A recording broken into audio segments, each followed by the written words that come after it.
Asa may among suryaan ron? Asa mo suryaan ani? Pasta. Pasta. Ah, mga ex. Hala ka diha. Kumusta na rin si ex? Okay ra, buhi pa.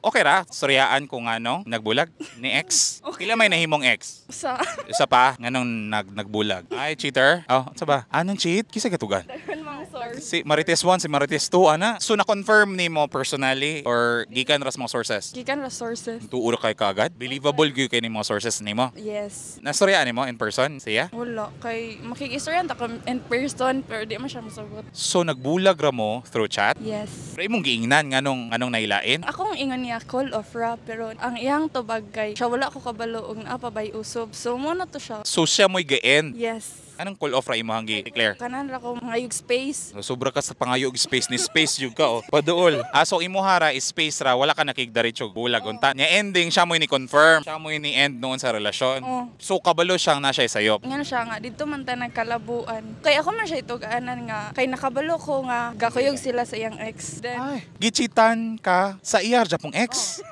oh my god, Lord tabang. Ulo ko diha. Pila ni siya ka bulan, adlaw, weeks. Usa ni mo na storya niya sa chat. Kuan days ra pa. Nakita-kita pa mo ani? Before ni tabang tanan nakita mi. Karon kanang BE gakuyog pa mi den pagkaugma. Muna tong hitabua. Oh, Pero okay na ka, pila naman ka bulan nila bay? 3 months. Naatay gitawag nga 3-month rule para maka-move on or makapangita og lain. Ikaw nabuhat na nimo? Naka-move on na ka? Or naanay lain? Move on. Move on pa lang, wala pa lain. Wala pa. Pero feeling nako di pa ka totally healed.